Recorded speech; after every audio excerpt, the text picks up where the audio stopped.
Playing games together, I think, is a huge bonding opportunity because it gives us common language. I mean, I don't have very much in common with my 6, 4, and 8-year-old grandkids, or the 3-year-old for that matter, right?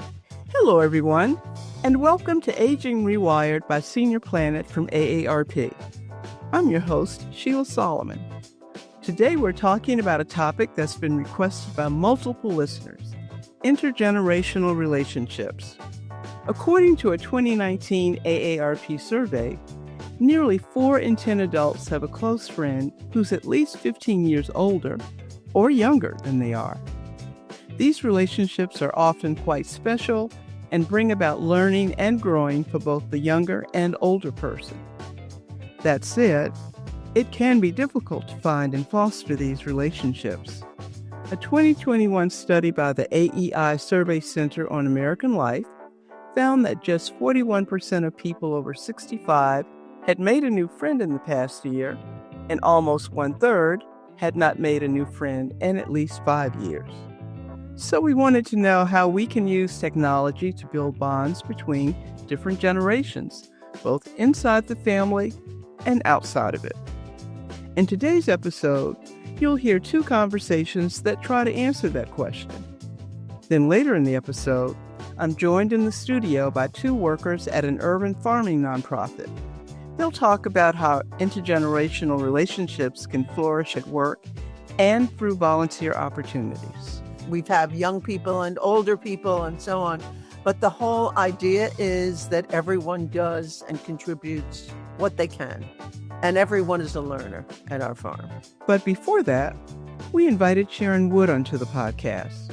Sharon's the founder and CEO of Happy People Games and the New Forevers, an evidence-based video game company dedicated to memory wellness and boosting connection. With one of Sharon's games, called Still Frames, you use your own photos and memories to create the story of your life and family. Another game, Timeless Tunes, features musical hits from the 50s to the 70s to connect you to family and friends. Sharon joined Virge Randall, Senior Planet's web editor, to talk about how video games can be used to build connections between generations. Take a listen. I'm Sharon Wood. I'm CEO and founder of Happy People Games and Happy People Forever. So, Sharon, I am really grateful to have the opportunity to talk to you about your expertise, specifically because it touches on some themes that are very important to us. The surprising number of older people who are gamers, surprising number of women who are gamers, and how gaming can be a tool to help older people with significant issues like, memory loss, and most importantly, from our point of view, for the purposes of this interview, developing intergenerational relationships, especially because people don't live close to each other anymore. You want to have a relationship with your grandchildren. What do you talk about? And it seems like, from your experience, and please speak to this, that online gaming can be a real tool to bridge that. Could you talk about that a little bit? Sure. Well, first of all, games have now been around, especially the kind of games that are popular now, whether they're PlayStation or Nintendo games. They've been around for a good amount of time. So a lot of people in their 50s and 60s have now had them in their lives, right? Then we have mobile games, and, anybody with a smartphone has access to gaming. And that wasn't the case years ago. So you see the rise of older gamers, women in particular, playing games that are me time, which is what they called it. It could be Bejeweled. It could be, something that I pick up when I'm sitting there waiting to pick the kids up or on the grocery line, whatever it may be. And when you look at the industry statistics, 51% of gamers are female, and that is a stunning change of events. And the person who made Bejeweled made it for his mother. No way. And it worked. And he tested it with his mom and her friends, right? Mm-hmm. And then you have a bunch of other games, Candy Crush, that we call the Match 3 games, that have come along too. When I started in the video game business, I was doing what we call hardcore games on the consoles. So on PlayStation and Xbox. And I launched a product called Grand Theft Auto, which was very controversial at the time. And people were afraid that if boys played it, they would become thieves. Mm. And I talked to a psychologist, and she helped me understand that that's not what was going on with gaming experiences, that boys were in a period of maturation where they were defining good and evil, and if they did it in the safety of a game, wasn't that better? But it also, that conversation touched on other opportunities that we could use games for. So somebody coming into the gaming industry who was not a game enthusiast, I spent a lot of time with the enthusiast press who were trying to tell me what made a good game and what didn't. Mm-hmm. And at the same time, my kids were young and I was sitting with tutors, right? And I would think, well, I could make that into a game and I could make that into a game. Oh. And so a number of years ago, I put my money where my mouth was and I created a game called Luminous. And it was to boost women and girls' self-esteem. And I thought, again, that's never going to work. And it became a top 5 app in 34 countries in the first 4 months on $10,000 marketing. And so I thought, okay, now I have to do it. So I left corporate commercial business and turned my attention to using games that use research that's been proven with video game mechanics and strategies to create products that could reduce barriers to happiness. Mm-hmm. And it was a lofty goal, but our early experience was that it could be enormously effective. The games that we're talking about today are designed for people who are 50 plus, who want to exercise their brains, but do it having fun. In other words, not some of the other quote unquote brain games that say, you know, you have 5 seconds, what were the last 3 colors you saw, but something that plays with your memories, right? Not somebody else's memories. And just as importantly, to break the isolation. So I'm fortunate enough to live near 3 of my 4 grandkids, and they're 8, 6, and 4. Mm-hmm. And so I get to see them often and I get to go and have fun with them. But the 3-year-old lives in Hawaii and I don't get to see him as much. We can connect through the game that I play, like the music game, because it's easy enough to do, Mm-hmm. and still be connected. Because as you know, when you talk to someone you don't see as much, it's kind of sometimes hard to figure out what you're going to talk about that you're both interested in. Why is it important to have, the answer may be obvious, but you've done the research. What are the benefits of using games to reach out across the generations, to reach out to a grandchild that you don't see that often or maybe at all? So social isolation causes geriatric depression. Geriatric depression is an accelerant of memory loss. Kind of makes sense. So we want to keep those social connections live and active. When you think about games, they're really meant to be fun, but can also be doing the serious work of exercising your memory, providing social connections and all of that kind of stuff. Mm-hmm. It doesn't always have to be fun for fun's sake. I mean, my 8-year-old grandson is doing story problems right now, and I just want to stab myself in the eye with a pencil when I try to help him, because I was never good at story problems.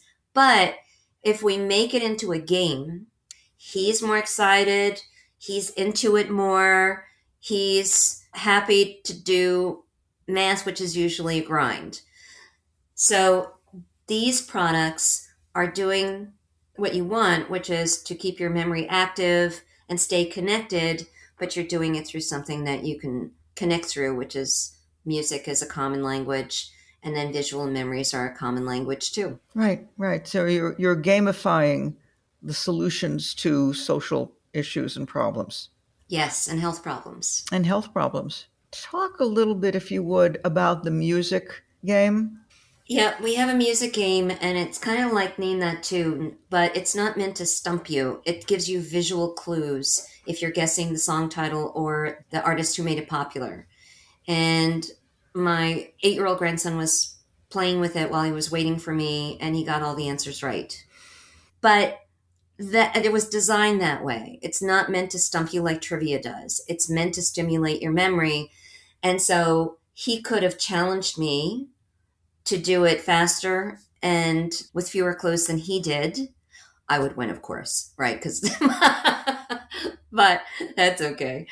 And you can do that whether you're in the room together or far away because it's all digital. I take a turn, I challenge you, and then you challenge me, and so on and so on. How would one introduce these sort of games to grandchildren or to your mom? It's just a matter of getting the app and then telling somebody else to get it up, sort of like how Words with Friends works, right? Okay. You say to someone, what's your user ID? And you put it in, and now you're connected and you can play together. Is there an optimal age range for older people and for youngsters to be introduced to these games and start playing? So there's not necessarily an optimal age, but if you're 50 plus, and if you're in that 50 to 60 and you just want to make sure your brain stays active, you can play the game to just keep it working. Right. If you're 60 plus and your memory's starting to fade, so there was a great documentary by Chris Hemsworth came out last December on National Geographic Channel, and he talked about reminiscence therapy. And his father had been early diagnosis of Alzheimer's. And reminiscence therapy basically posits if the old memories, especially the happy ones, are the ones that stay there the longest, and the ones that are declining are the recent memories, right? The more you exercise your recent memory by having it access your older memory, you can delay it a little bit. The other great part about reminiscence is it's your memories.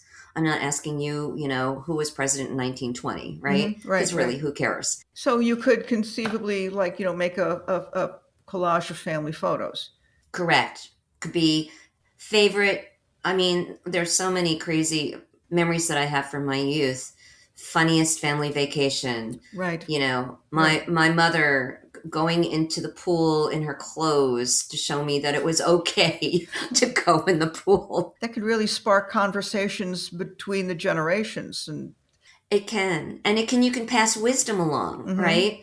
So I try to sneak some wisdom in whenever I can with the grandkids. They're not going to remember it, right? Right. But if you have something that's captured in, right, like my dad's story about being a newsie, the moral of that story, so the story for the benefit of this broadcast is he was a newsie, and if somebody stiffed him on the nickel for the newspaper, he'd track them down and then take their hubcaps. And the moral of the story he was trying to impart was don't let anybody take advantage of you. Right. Exactly right.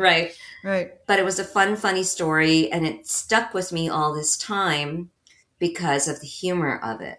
Right. And it's certainly a fun thing to pass down to your grandchildren. It's a great story. Exactly.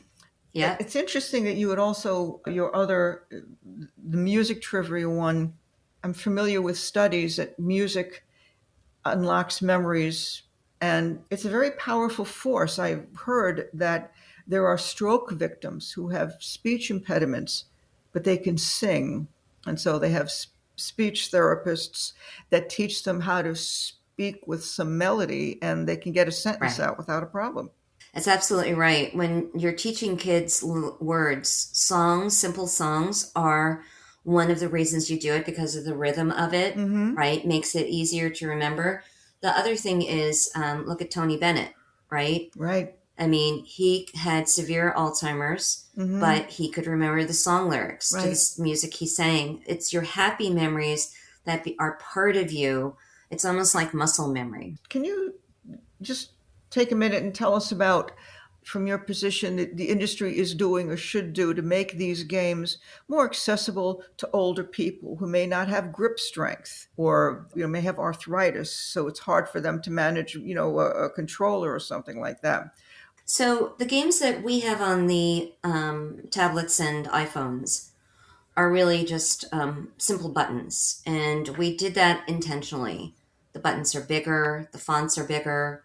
When you look across the landscape of games, those match 3 games like Bejeweled and Candy Crush, those tend to be pretty easy targets for you to use. Like you, I kind of wish that there were other more fun types of games. There's a game called Red Redemption by, of all people, Take-Two, the people who bring you the more super violent Grand Theft Auto. Right. And what that game is about at its core is about getting over regret. Really? And it's in a very dense storyline. So it'd be lovely to see more games for older people that are experiential, simple buttons, but our lives, the storylines of our lives change as we get older. And so it'd be nice to see some storylines that follow us into our older ages. You know, you've mentioned some of the obvious advantages for gaming as a way for a grandparent to stay in touch with the grandchild, especially, you know, if they don't live nearby. Are there any differences that you have noticed, or are there any differences in the bonding experience obtained through a game as opposed to an in real life thing like a shared hobby or sports or another activity? Is there any, can you speak to that? Is there any science about that? So there's a whole industry that has risen from people watching people play video games. And when it first started out, I thought, why would you want to watch somebody play video games? Why wouldn't you just want to go play the video game, games? right? Right? But the bonding over it is over shared interest. My son kind of nailed it. He said, well, I play tennis and I like watching other people play tennis, right? And it's the same thing with video games. Video games have an ability to create bonds because you're both working towards the same goal, which is to beat the other person. Right? That's the bottom line. All right. Right. And it's harmless. It's fun. There can be razzing involved. Can't believe you couldn't get that in 2 clues, right? So playing games together, I think, is a huge bonding opportunity because it gives us common language. I mean, I don't have very much in common with my 6, 4, and 8-year-old grandkids, or the 3-year-old for that matter, right? It's kind of a funny thing that gaming has become so prominent. I mean, it really cuts across the entertainment landscape in a way nobody could anticipate. I mean, I think that a majority of movies now are based on games. And I think that game sales make more than Hollywood does. That is true. Actually, game sales exceed Hollywood, books, and television together. Hollywood, books, and television together. Yes. That's amazing. It is. So, just to state the statistics, how big is the older gamer market? 45% of adults age 50 and older play video games. Wow, I had no idea. 45%. And 51% of all gamers are female. Wow. And that's primarily because of those casual games. And they don't even call it games. It's just their words with friends, or they're Bejeweled. It's not, you know, video game is also Resident Evil and World of Warcraft. I mean, those multi-level, multiplayer things where you need a headset. But that's where the fun comes in, with the headset and talking trash, right? Yes, exactly. Because who doesn't like to talk trash, right? Right. Well, yeah, I have a good friend who's been gaming for years, and she's got a whole cadre of people, and I overhear them talk trash to each other, but, you know, they would take a bullet for each other in real life. There was some statistic, and I can't remember off the top of my head, but there's a crazy number of people who have found significant others through gaming. Right. Yeah, I believe that. How long did it take you to develop your 2 games? It was about 9 months. I'd been percolating on the blueprint for quite some time. I knew the science of it already because my grandmother had Alzheimer's. She didn't have Alzheimer's, but she had memory loss.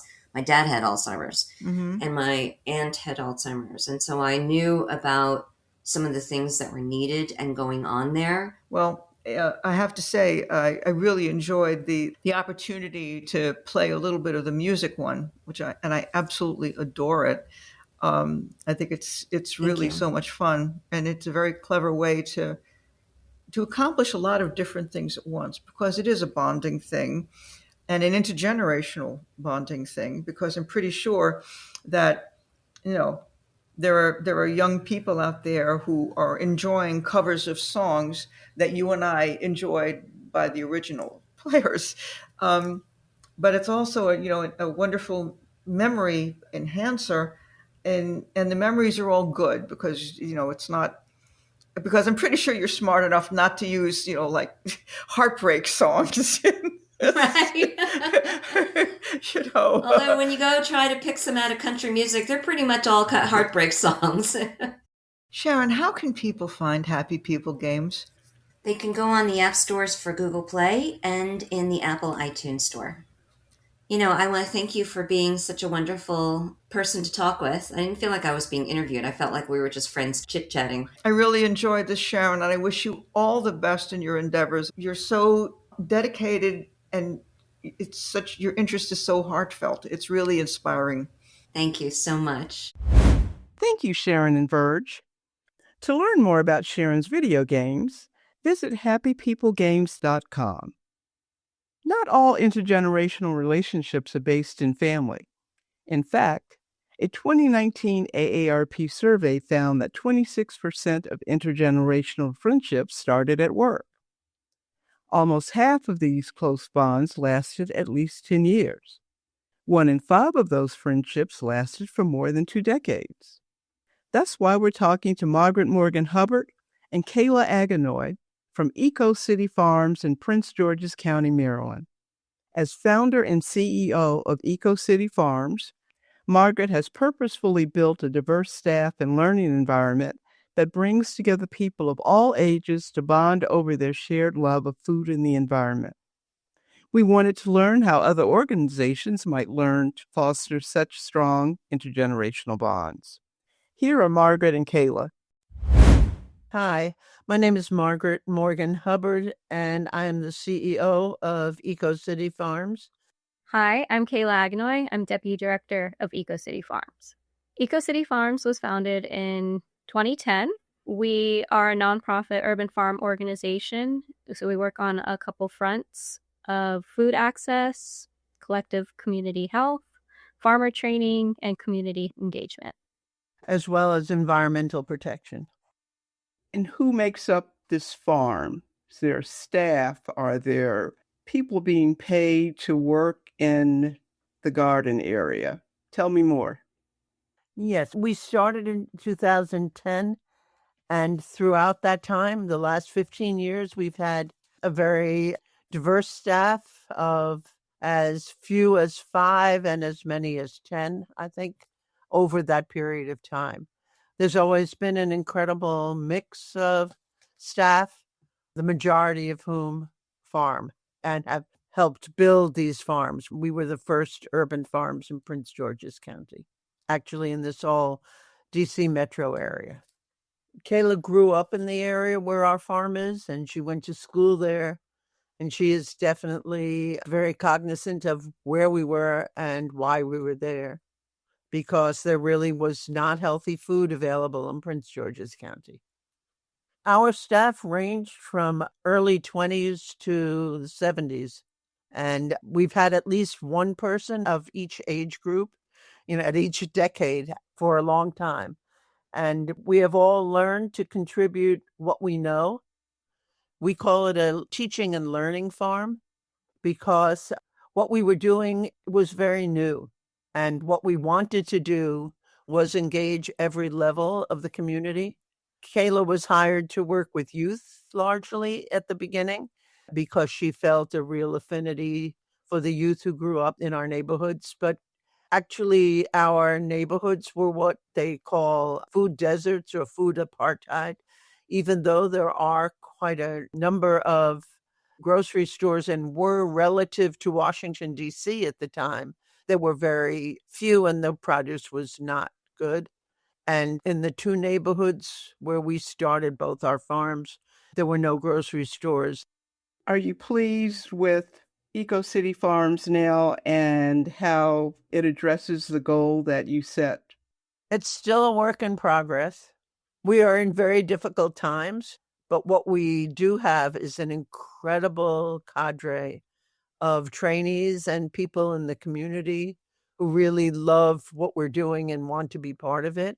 We've had hundreds of trainees, and there are now, in addition to us, almost 200 additional farms in Prince George's County that are considered urban farms, which is pretty incredible. They are run largely by women of color, and we have found that there is a real excitement and commitment on the part of our community residents to grow their own food, to take control of their own lives, to make sure that their children get healthy food, to make sure that their parents are not eating junk food, and so on. So there's been a lot of change. There's still a whole lot more to do. What's the age of the youngest farmer you've had during this period? Doesn't have to be right now that this person is on the team, I'll call it. Say early 20s that they've actually been on staff or been like a fellow or an intern from another program, usually fresh out of undergrad. We do have every year a summer youth program that works with teens from the local high school. That's the school that I actually went to. Margaret talked about that earlier. So we get a group of students from Bladensburg High School that work with us on the farm for 6 weeks in the summer. They work on the farm in the morning. They cook their own lunches from scratch from produce that they harvest from the farm. And they learn about all of the interconnections between food, health, and the environment. Our main farmer at one of our farms is in his 70s and has been farming since childhood. So we have quite a range. That's fantastic. What advice would you give to other organizations about how to foster and create this intergenerational connection that you are keeping? I wanted to say something because recently we hired an older person for a job that we had young people doing for a while, a communications type job, outreach type job. And Kayla is the person who has trained the people when they come on board. And one of the things she said to me was that it was quite different to hire somebody who was older and more seasoned because she didn't have to teach them as much and they had more to bring to the table. We've tried to do both. We try to pair people. We've have young people and older people and so on. But the whole idea is that everyone does and contributes what they can. And everyone is a learner at our farm. I also wanted to say that our slogan is we grow great food, farms, and farmers. So in addition to training people and growing food, we have started an incubator farm, which is an 11-acre farm where we have accepted people who are ready to start their own farms. They get half an acre of land and shared infrastructure, and they grow food there. So we have 10 new farms that have started about 4 years ago that are at this incubator farm. They started out selling food largely to food banks and other places. Now, unfortunately, many of the food banks are not supported by the government in ways that they have. Food insecurity is a tremendous problem throughout Prince George's and this whole area, and there's no safety net like there used to be. And so they are not selling as much to food banks as they are to individuals like we are and at farmers markets. But our goal is to really build the capacity because very few states in the union produce anything like more than 2-3% of the food that's consumed in that state. And that's true with Maryland as well. I mean, we may love avocados, but, they are not easily grown in Prince George's County, but all kinds of greens and tomatoes and cucumbers and so on are grown here. And if we'll adjust our palates to eat what we can produce, it also is a lot healthier to eat seasonally and to eat the food that is grown at the time that it's grown, because our bodies live in an environment. I was going to ask you also just how many different vegetables and fruits are you growing? Yeah, our farm manager has said something around 75 different varieties. And we are also working with the Cameroon community. There are a number of people from the Cameroons because our farm manager at our Bladensburg farm is from the Cameroon. We are also trying to raise healthy African plants that are consumed in our immigrant communities that we are surrounded by large Latino and African and Caribbean population. And so we grow things like okra and other plants that are enjoyed by those communities and that are not generally available in the area. How has having students of different ages and experience levels affected the learning environment? It makes for it being more vibrant and dynamic and exciting.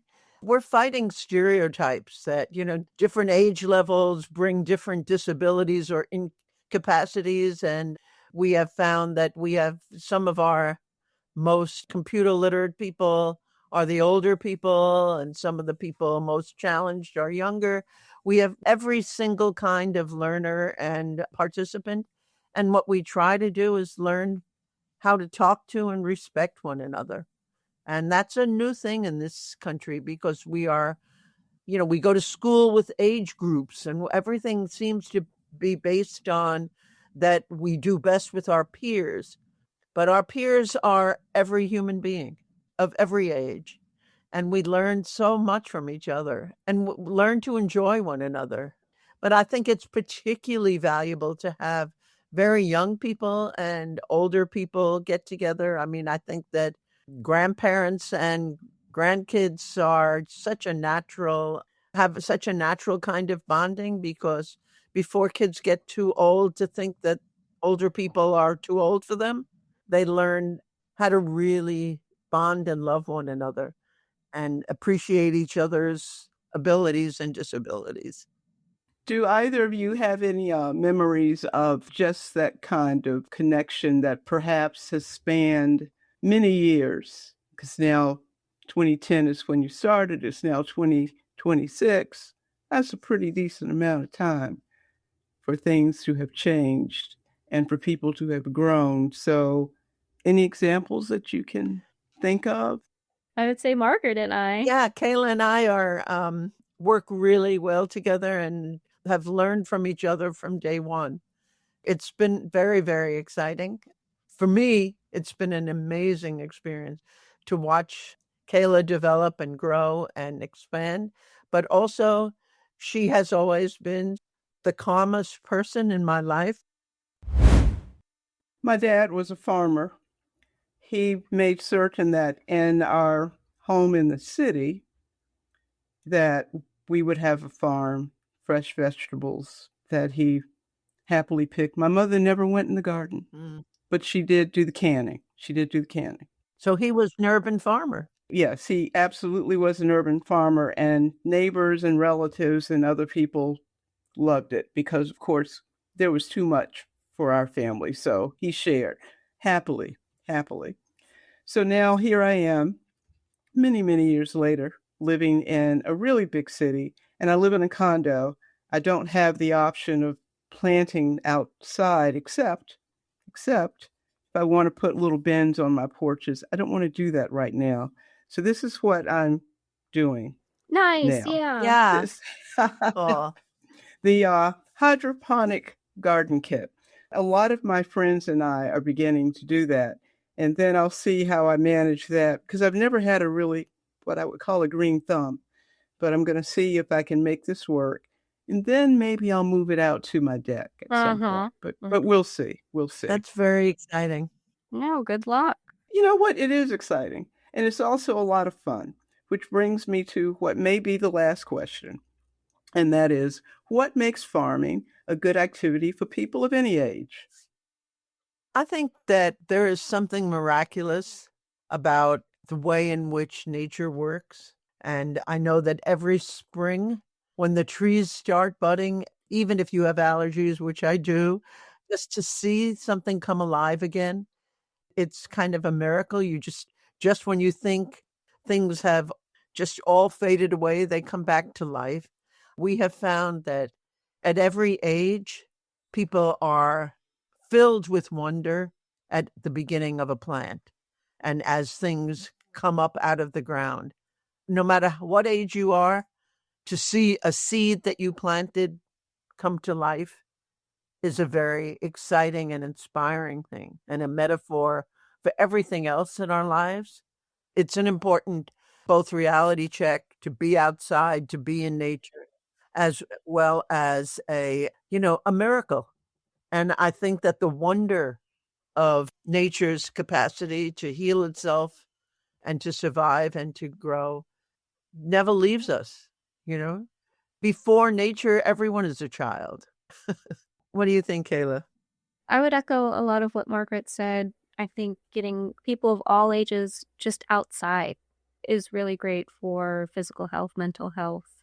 I would say, similar to what Margaret is saying, when you're planting a seed, you're really investing in tomorrow. You're investing in the future. I think it is also just magical that you plant a seed in the ground and something grows out of it. I think folks from any age can find wonder in this natural process.